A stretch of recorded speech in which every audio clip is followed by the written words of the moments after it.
ሃይማኖታዊ ጥያቄ የለኝም። እኔ ፐርሰናል ስለአንተ ነው ጥያቄ። አይ ትጠይቃለሽ፣ አናግረኝ እመልስልሃለሁ። ጥያቄን ትጠይቀኛለህ ወይም ጠይቅ። እሺ ልጠይቅህ? ጠይቅ፣ ችግር የለም። ከይር ኢንሻአላህ። ሶስት ናቸው ጥያቄዎቼ። አንደኛው ጥያቄ ያው አመጣጡ መሰረቱ እስልምናን በመስደብ ረሱልን በመስደብ ሰለላሁ ዐለይሂ ወሰለም የሱም በላ ለኔም ተርፎ ነበረ ያለ ባለፈው ረመዳን ላይ ያው ብዙ ሙስሊሞች ያውቁታል። እና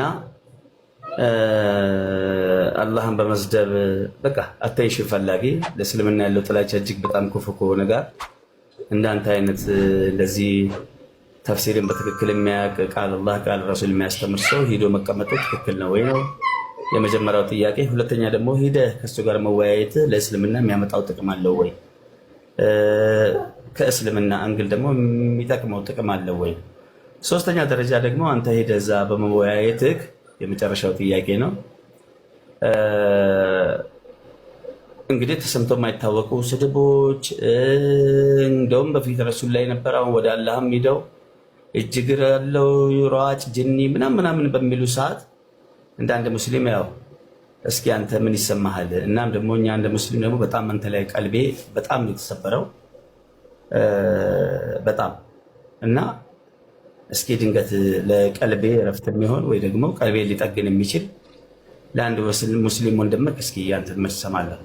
አሰላሙ አለይኩም ወራህመቱላሂ ወበረካቱ። ድና የተከበራችሁ ተመልካቾች እንኳን ደህና ቆያችሁኝ። እንግዲህ ዛሬ ጁማ ነው። የጁማ ቪዲዮ ይዤላችሁ መጥቻለሁ። እስከ ቪዲዮ ፍጻሜ ድረስ አብራችሁን ቆዩ። እሺ መልካም። አንደኛ እንደው ብዙ ሰዎች አውራው ተወያየው ይሄ ልጅ ከሚል አንጻር ነበር የዛኔ የሄድኩት። የመረጥነው ርዕስም የለም፣ ቀንም እኔ ጋር አልመረጠም፣ ሰዓትም እኔ ጋር አልመረጠም።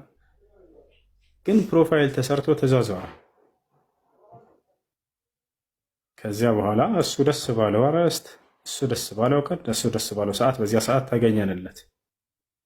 በዚሁ አጋጣሚ ከሰዓቱ ዘግይቶ የመጣው ምናምን እያሉ ያወራሉ ሰዎች። ላ በሰዓቱ ዘግይተን አይደለም የመጣ ነው፣ በሰዓቱ እንደመጣ ነበረ የዛኔ ራሱ በፈለገበት ሰዓት። ግን ወዲያው መጥተው ሪፖርት አደረጉት፣ ወዲያው አዘጉት። ሄዳችሁ ፖስት ችላቸዋለሁ ማየት ትችላላችሁ።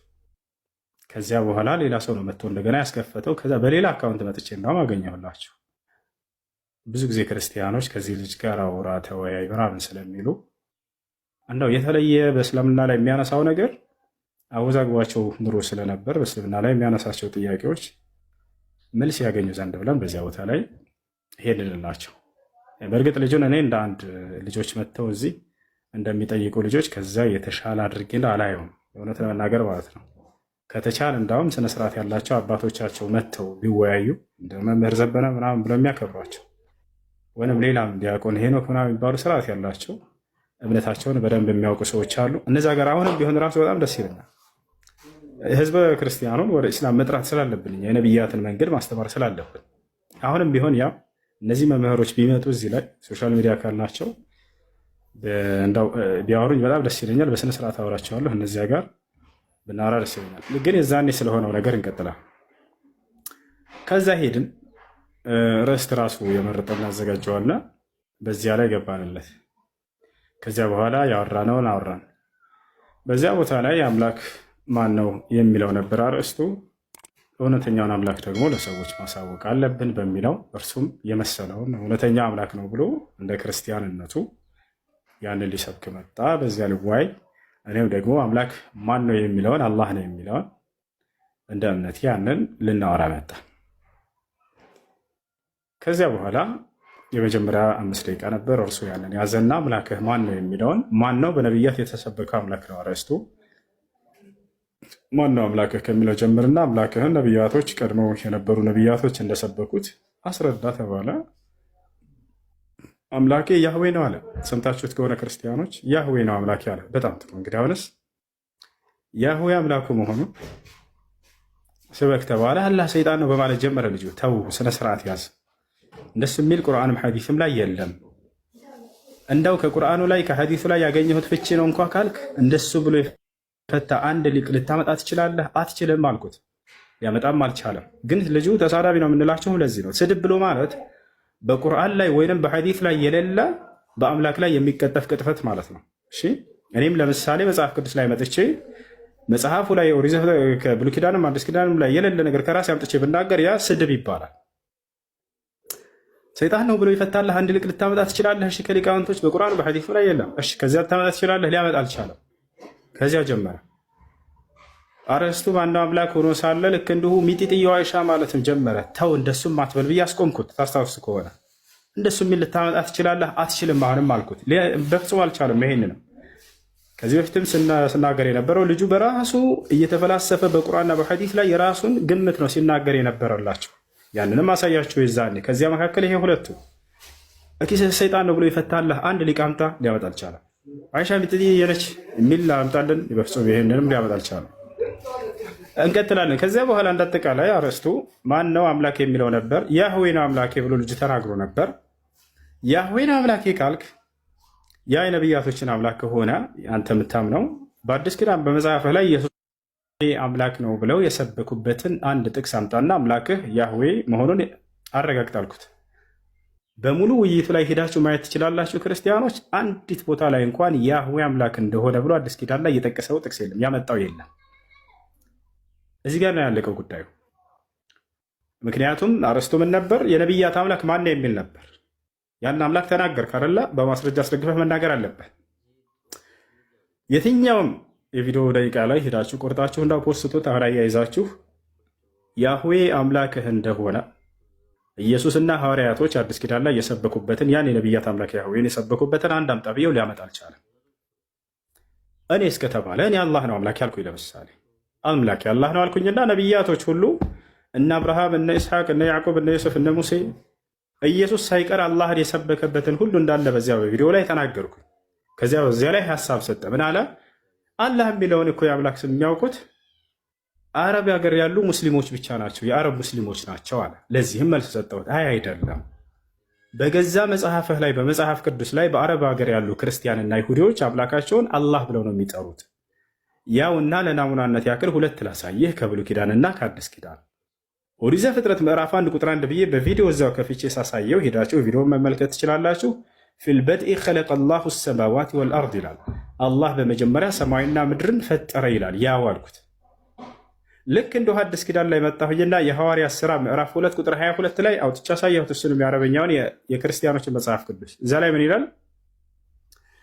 أيها الرجال الإسرائيليون اسمعوا هذه الأقوال يسوع الناصري رجل قد تبرهن لكم من قبل الله بقوات وعجائب وآيات صنعها الله بيده ይላል።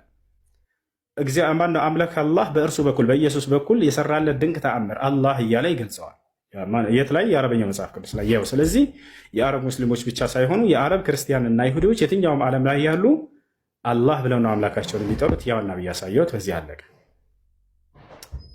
ይህ ሆኖ ሳለ አረስቱ ምን ነበር? ያ የነቢያት አምላክ ማን ነው? ማንነት ላይ ነበር። ከዚያ በኋላ አንዳንድ ነገራቶችን ማንሳት ጀመረ። አላህ ከመጀመሪያ ሰማይና ምድርን ከመፍጠሩ በፊት ቁርአን ይቀራ ነበር እያለ እንደለመደው ቤቱ እንደሚናገረው እንደሚቀደደው ሲናገር ተው፣ ይሄ ضعيف ነው ያወራኸው፣ ስህተት ነው፣ ውሸት ነው፣ በነብዩ ሰለላሁ ዐለይሂ ወሰለም ላይ የተቀጠፈ ነው ብዬ ይሄንንም አውጥቼ ማስረጃ ሳየሁት። ሌላም ነገራቶች ይሄ እንዳላወጣው ባወቀ ጊዜ መፈላሰፍ ጀመረ። ከዚያ በኋላ አምላክ እጅ አለው ወይ አለ። አሁን ይሄ ነገር ነው፣ በደንብ አዳምጠኝ። አላህ እጅ አለው ወይ? አላህ ሱብሓነሁ ወተዓላ በቁርአን ላይ የአርዕስቱ ምን ነበር? ነቢያቶች ስለ አምላክ የተናገሩትን የትኛውን ነው የሚለውን ነው። ይባል አይደል? አሁን ስለዚህ እንደዚህ እስከሆነ ድረስ ነቢያቶች ስለ አምላክ የተናገሩትን አምነን እንቀበላለን፣ ያልተናገሩትን ደግሞ ዝም እንላለን። ከራሳችን መናገር እንችላለን ወይ? አንችልም። ስለዚህ አምላክ አላህ ሱብሓነሁ ወተዓላ አደምን በእጆች የፈጠርኩት ይላል። ቃለ ያ ኢብሊሱ ማ መነዐከ አን ተስጁደ ሊማ ኸለቅቱ ቢየደይ፣ አንተ ኢብሊስ ሆይ ሰይጣን ሆይ በራስን አስረድተኛል። ጥሩ ተረድቻለሁ። በራሴ አንግል አስቤ ድንበር አልፌም ተናግሬያለሁ። እንደው ላላህ ብለህ አፉ እንድትለኝ ማለት ነው። ወላሂ የልብ ተናግሮ አፉ ችግር የለውም አብሽር። እኔ እዚህ ምድር ላይ ማንኛውም ሰው በእኔ ጉዳይ ላይ ድንበር ያለፈ ሰው ካለ የሰማም ይስማ፣ ያልሰማም አይስማ፣ ይቅር ብየዋለሁ። ከአላህ ፊት በእኔ ስም ማንም ሰው እንዲጠየቅ አልፈልግም። ማንም ሰው ከአላህ ፊት በእኔ ስም እንዲጠየቅ አልፈልግም። ተደብቆም ሆነ በግልጽም በገሃድም ያማኝና በክፉ ያነሳኝም ሰው ካለ አምላኬ አላህ ሆይ ይቅር በለውና በአማኝ ልክ መልካምን ምንዳ ስጠው፣ ወደ አንተም አቅርበው። ለሰዎች የተደበቀን ሐሰት የተደበቀውን እውነት ግለጥላቸው። እኔ ለሰዎች መልካምን አልመኘው። እኔ በእኔ ምክንያት ከአላህ ፊት ሰው ቢጠየቅና ቢቀጣ ምን እጠቀማለሁ? እያየሁ ጀሃነም ውስጥ ገብተህ እኔን ስለተናገርክ ብትቀጣ እኔን ጀነት ላይ ከፍ አያደርግም። ስለዚህ ማንም ሰው ይሁን እኔ ቅርብ እያለሁ ግን ያልገባው ማንኛውም ክርስቲያንም ይሁን የሌላ እምነት ተከታይም ይሁን በቃ ዓላማችን እውነት ላይ መድረስ ነው። የነቢያትን መንገድ ማወቅ ይሁን ተው፣ ህይወት ነው፣ ህይወት ነው። በህይወት ላይ አትቀልዱ። ህይወታችሁን እድል አታድርጓት። ልክ አንድ እድል ተጠቅመህ ከባድ የሆነ ነገር ነው ልጆች። እናንተ ቀላል አድርጋችሁ ታዩታላችሁ አይደለም? ከባድ ነው። በሌላ ነገር ላይ በተሳሳቱ ችግር የለውም በምድራዊ ህይወት ላይ። ይሄ ግን ቀላል የህይወት ጉዳይ ነው። እነ አብርሃም እነ ይስሐቅ እነ ያዕቆብ ዝም ብለው በከንቱ አይደለም እዚህ ቆይተው አስተምረው የሄዱት። ያን ሁሉ መስዋዕት የከፈሉበት በከንቱ አይደለም። አብርሃም እሳት ላይ ተወርሮበታል ለዚህ ለእውነት ሲባል። ዮናስ በአሳ ነባሪ ሆድ ውስጥ ተጥሎበታል። ዮሴፍ እስር ቤት ውስጥ ገብቶበታል። ኢየሱስ ወይንም ዒሳ አይሁዲዎች በእርሱን ለመግደል ለመስቀል እስከ ማሴር ደርሰውበታል። አምላክ አላህ ከእጃቸው ነጥቆ ባይወስደው ኖሮ። በቀደሙት ነቢያቶች ላይ ብዙ መከራን አድርሰዋል። በነቢዩ ሰለላሁ ዐለይሂ ወሰለም ላይ አሳደዋቸዋል። የግድያ ሙከራን በርካታ አድርገውባቸዋል። ያ ሁሉ ዝም ብሎ በከንቱ ይመስላቸዋል? አምላክ ጸጥ ያላቸው ነቢያቶችን ያ ሁሉ መከራ እየደረሰባቸው የህይወት ጉዳይ ስለሆነ፣ ስለዚህ ቆም ብላችሁ አስቡ፣ ቆም ብላችሁ አስቡ። ሁላችንም አንዱን አምላክ የአብርሃም የይስሐቅ የያዕቆብን አምላክ እናምልክ ነው፣ ሌላ አይደለም። አላህ በቁርአን ላይ ሲናገር ቁል ያ አህለል ኪታብ ተዓለው ኢላ ከሊመቲን ሰዋኢን በይነና ወበይነኩም ይላል። አላ ነዕቡደ ኢለላህ ወላ ኑሽሪከ ቢሂ ሸይአ። እናንተ አይሁዲዎችና ክርስቲያኖች ሆይ የመጽሐፉ ባለቤቶች እኛንም እናንተንም እኩል ወደሚያደርገን ንግግር ወደ አንዱ ንግግር ብቻ ነው። ያ ምንድን ነው? አንዱን አምላክ እንጂ በብቸኝነት እርሱን ብቻ እንጂ ሌላን ማንንም አናምልክ ወደሚል ንግግር ብቻ ጥራቸው። በእርሱ ላይ ማንንም አናገራበት። ገብታችኋል? ያ ነው። ቆም ብላችሁ አስቡ። ማንም ሰው በእኔ ላይ ወሰን ያለፈ ሰው ካለ አምላክ ያለ ሆይ አንተ ምስክር ነህ፣ እኔ ይቅር ብዬዋለሁ። በእኔ ማንም ሰው የውመል ቂያማ ከአላህ ፊት ቆሞ እንዲጠየቅና እንዲቀጣ አልፈልግም። ከማ ቃል አልኢማም አሕመድ ብኑ ሐንበል መጨረሻ ህይወታቸው ላይ ምን አሉ? አምላክ ያለ ሆይ በእኔ ምክንያት አንተ ፊት ማንም ሰው ተጠያቂ እንዳይሆንብኝ አንተ ምስክር ሆነኝ፣ እነሆ ይቅር ብዬዋለሁኝ፣ ይቅር ብዬዋለሁ ብለው ተናግረዋል። ይቅር ብያለሁ። ማንኛውም ሰው ፈስ ለምንድን ነው የሚጠላው? አላህ በፈስ ምክንያት ቀጥል። ምን አልከኝ? ነገርሳ? አዎ ምን አልከኝ? ይሰማል። ፈስ በፈስ ምክንያት ለምንድን ነው ጸሎት የሚረክሰው? አንድ ሙስሊም ጸሎት እያደረገ አንድ ሙስሊም ጸሎት እያደረገ ፈሱን ከፈሳ ጸሎቱን የማይሰማበት ምክንያት ምንድን ነው? ምን ያገናኛል? ኧረ ካካም ያርግላል። ምን ችግር አለው? አሁን እናንተ ጋር ሽንት ቤት ቁጭ ብለህ ካካ እያረክ ምናምን ደቅ ብለህ እያምታታው ማድረግ ትችላለህ ማለት ነው። እናንተ ጋር በጣም የሚገርም ነው። አንተ እንዲህ ቆመህ ምናምን እየሸና ትጸልያለህ። ፈስን የፈጠረ እኮ እግዚአብሔር ነው። አላህ አይደል? ፈስን የፈጠረ እኮ አዎ፣ ይሄኛውን የፈጠረ ነው። ዝርክርክ ያላችሁ ነው ወላሂ። ቆይ አለኝ እንደው ይሄንን የፈጠረው ካካን አልፈጠረም። ፈቶ ቆይ መገርሳ